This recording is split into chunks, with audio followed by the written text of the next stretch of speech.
Mitsubishi Mirage G4 versus Toyota Vios. Mayhem 0000. Shoutout sa'yo. Tara, sagutin natin.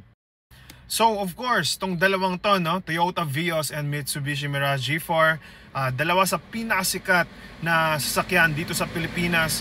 Why? Because they are very great people movers. Of course, number one na dyan, napaka-affordable. Economy car, kumbaga.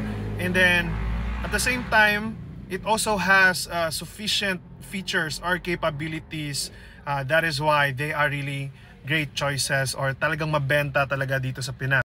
So, major difference lang talaga nitong dalawang to para sa akin is number one na dyan is yung makina talaga 1.3 liter engine for the Toyota Vios and then 4 cylinders. So, that means medyo mas, you can have that peace of mind when it comes to power kay Toyota Vios. But the consequence is medyo malakas sa gasolina. And for those of you who don't know, tayo nga is previous Toyota Vios owner. So I put my ownership reviews then sa YouTube natin.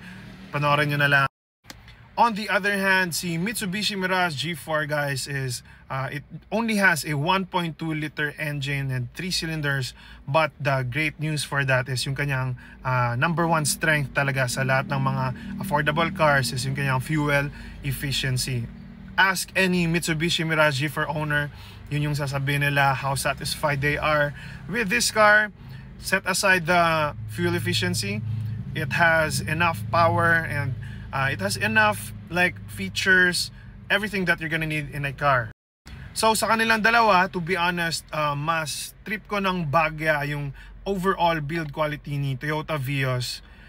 But mas gusto ko yung external, I think mas gusto ko yung external look and elegance ni Mitsubishi Mirage G4.